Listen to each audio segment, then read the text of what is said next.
Aqui no Nindurubu, o feriado desta quinta-feira foi marcado pela reapresentação do Flamengo visando a próxima rodada do Campeonato Brasileiro. O desafio da vez será diante do Fortaleza fora de casa e neste domingo. E hoje, apenas os jogadores que não iniciaram a partida de ontem foram ao campo, incluindo as importantes presenças de Eric e Everton Ribeiro, que estavam suspensos e agora estão de volta. Se liga só.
Vai seguir na cola do Mengão para trazer imagens exclusivas da atividade, como sempre. Mais um vídeo no canal Vini Casagrande, um vídeo obviamente para falarmos do Flamengo, que passou mais uma vergonha na temporada de 2023 e perdeu de virada para um fraco time do Santos.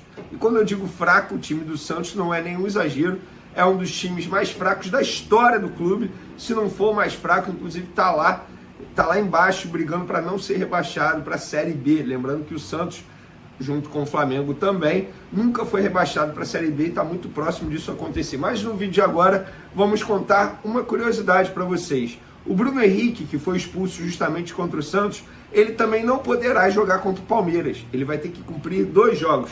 Como assim, Vene? No vídeo de agora eu vou explicar. E tem também clube inglês de olho no lateral direito, o Wesley, que vem feito aí partidas ruins com a camisa do Flamengo, sobretudo diante do Santos. Ele foi mal contra o Santos, eu acho que, enfim, precisa evoluir bastante, mas mesmo assim tem clube inglês de olho nesse jogador. Vamos falar também o que o árbitro botou na súmula para justificar a expulsão do Bruno Henrique, que na minha opinião não foi justa, tá? E nem a expulsão do Gerson também foi justa não. Mas enfim, são assuntos que a gente vai falar no vídeo de agora. Antes de falar de Flamengo, eu quero falar sobre esse chororô do Botafogo. A verdade é essa, dessa reclamação da torcida do Botafogo.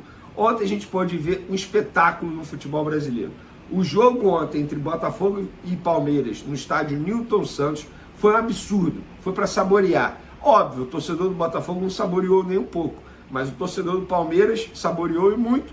E eu, por exemplo, que não torço nem pro Botafogo nem pro Palmeiras, mas eu sou apaixonado por futebol, fiquei maluco. Meia-noite, adrenalina lá em cima, e foi um jogaço. Para quem não viu, o Botafogo ganhou no primeiro tempo de 3-0 e no segundo tempo conseguiu tomar a virada de 4-3 e após o jogo foi um show de horrores da diretoria, do John Textor reclamando da arbitragem, inclusive John Textor falando até em roubo da CBF, acusações fortes que ele terá que provar. E na boa, pessoal, o torcedor ou o dirigente ou o funcionário do Botafogo que está colocando a culpa da derrota na arbitragem está querendo terceirizar o problema. A verdade é essa. Não está olhando para o próprio nariz e vendo que o problema é no Botafogo. Vamos lá, recapitular aqui. Quando o Luiz Castro saiu, o John Textor, o investidor financeiro, hoje dono da SAF do Botafogo, foi lá na França e trouxe o Caçapa. O Caçapa ficou 3, 4 jogos, foi embora, veio o técnico Bruno Lage. O Bruno Lage não deu certo, demitiram o Bruno Lage. E aí, os jogadores que pediram a saída do Bruno Lage pediram o Lúcio Flávio como treinador. Gente, o Lúcio Flávio... Quando eu entendi isso aqui, eu parei de ficar vendo videozinho de guru de marketing digital e comecei a fazer resultados como esses aqui, ó. Todos os dias mais de 5 dígitos. Eu fiz isso aqui aplicando uma única... Flávio não serviu em nenhum momento, porque iria servir agora. De lá para cá, o Botafogo vem desempenhando muito mal, ganhou do Fluminense bem, beleza, mas não ganha no Newton Santos há 5 jogos. A culpa não é da arbitragem. O Tiquinho Soares, aos 37 minutos do segundo tempo, teve a chance de fazer o pênalti.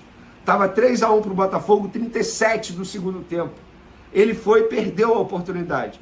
Logo depois ele viu, em cerca de 13 minutos, o Palmeiras fazer 3 gols. A culpa é da arbitragem? Eu até acho que o Adrielson foi expulso de maneira exagerada.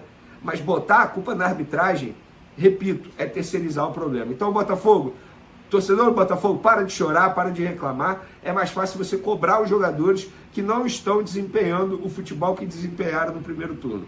Dito isso, o campeonato está em aberto. Mas está em aberto, na minha visão, não é com o Flamengo disputando o título, não. Para mim, é Red Bull Bragantino, Botafogo e Palmeiras disputando esse título. A ver quem será o campeão. E você aí, prefere quem sendo campeão? Botafogo, Palmeiras ou Red Bull Bragantino? Vamos ver o que vai acontecer. E sobre a arbitragem, já digo logo, no jogo contra o Santos, e eu vou ser coerente, o Gerson foi expulso de maneira equivocada, não merecia expulsão aos 40 do primeiro tempo. Inclusive o Flamengo foi muito mais prejudicado pela arbitragem que o próprio Botafogo. Mas eu não vou dizer que o Flamengo perdeu por causa da arbitragem, muito pelo contrário, perdeu porque jogou muito mal, perdeu porque é um time extremamente desorganizado, perdeu porque são jogadores sentados na zona de conforto, perdeu porque são jogadores mimados e não são cobrados. E essa é a temporada do Flamengo, uma temporada vergonhosa, e foi mais um jogo vergonhoso diante do Santos. E nos minutos finais, se já não bastasse a derrota, eis que o Bruno Henrique também é expulso. E ele foi expulso levando 2 cartões amarelos. Por conta disso, ele vai desfalcar. Ele levou 2 amarelos, consequentemente o vermelho. Como ele estava pendurado, olha isso, ele vai desfalcar o Flamengo contra o Fortaleza no próximo jogo e contra o Palmeiras no outro jogo. É isso mesmo. Ele terá que cumprir 2 jogos de suspensão. Pois é. Embora esteja vivendo um momento ruim, embora não esteja jogando um bom futebol, mas querendo ou não, é o Bruno Henrique. É um jogador que pode resolver a qualquer momento. E o árbitro, Rodrigo Klein, do Rio Grande do Sul, justificou na súmula com as seguintes palavras a expulsão do Bruno Henrique. Informo que expulsei por decorrência do cartão vermelho direto ao atleta número 27 da equipe Flamengo, o senhor Bruno Henrique Pinto, por me ofender com as seguintes palavras, abre aspas, você é um M, com o dedo em rixa em direção ao meu rosto, após a marcação de uma falta e também após ter sido advertido com o cartão amarelo. Após ser expulso, o atleta veio em minha direção, sendo contido pelos seus companheiros. Informo que me senti ofendido. Isso quer dizer o quê? O Bruno Henrique ainda pode ser julgado no STJD. A verdade é essa. E outra, ele também relatou na súmula que torcedores jogaram copo de água no gramado. Inclusive, um desses copos aí acertou o rosto do Bruno Henrique. E se não acertasse o rosto do Bruno Henrique, poderia acertar o árbitro, o que seria muito pior. Então, esses torcedores que estavam no Mané Garrincha, se acham que ajudaram, muito pelo contrário, só atrapalharam. Porque o Flamengo pode perder mando de campo com isso.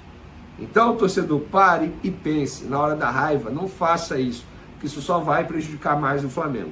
Uma novidade no jogo foi a entrada do Rodrigo Caio aos 11 minutos do segundo tempo como volante. Um jogador que não jogava desde o dia 23 de abril, sem ritmo de jogo, para acompanhar o forte time do Santos, o rápido time do Santos, que é um time rápido, sobretudo com o Soteldo, e o Rodrigo Caio não comprometeu, teve até um bom desempenho.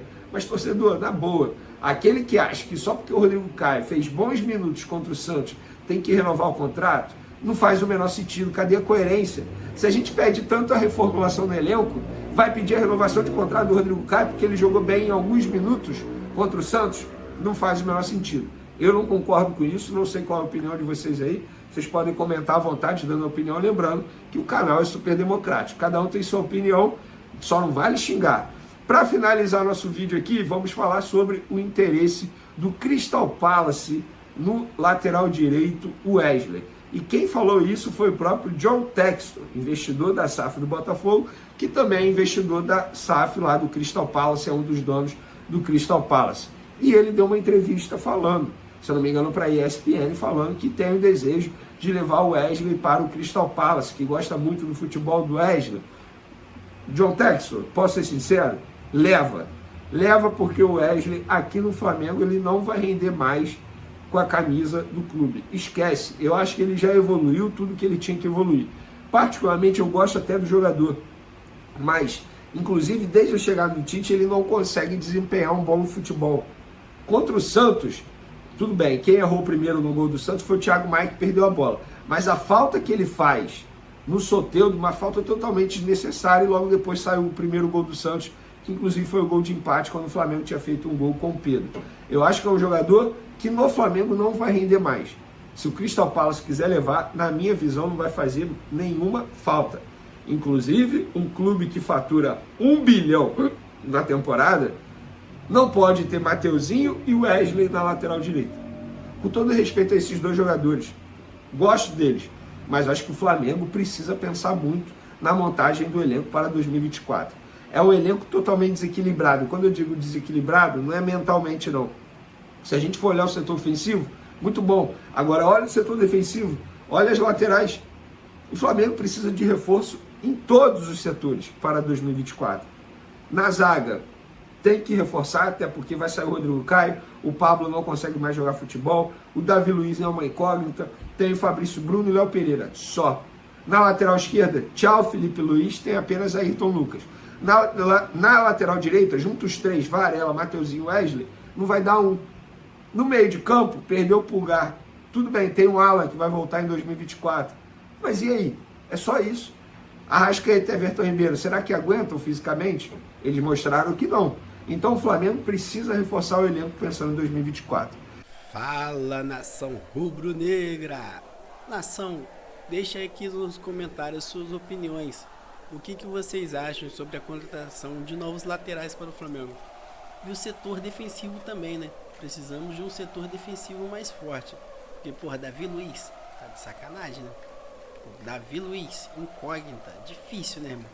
Porra, incógnita tá de sacanagem. Davi Luiz nem era pra ter renovado, a verdade é essa. Não sei porquê. E o Wesley é um bom jogador, o Mateuzinho, mas realmente a gente precisa de jogadores mais fortes para laterais do time e para o setor defensivo. O Arrascaeta e o Everton Ribeiro, então, nem se fala. Porra, meu irmão, Desde 2019, desde o JJ, a gente é dependente do Arrascaeta e do Everton Ribeiro.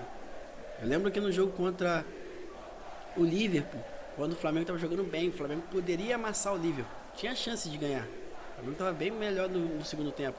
No momento que tirou o Everton Ribeiro e tirou o Arrascaeta, o time morreu. Ficou sem criação nenhuma. E desde 2019 o Flamengo é refém do Arrascaeta. E o Everton Ribeiro não tem como falar, irmão. O Everton Ribeiro, idade chega. O Everton Ribeiro não é o mesmo Everton Ribeiro de 3, 4 anos atrás. Não é o mesmo jogador. O cara não consegue. Pode ver que todas as jogadas que ele perde a bola e tenta recuperar, tenta correr, os caras não conseguem.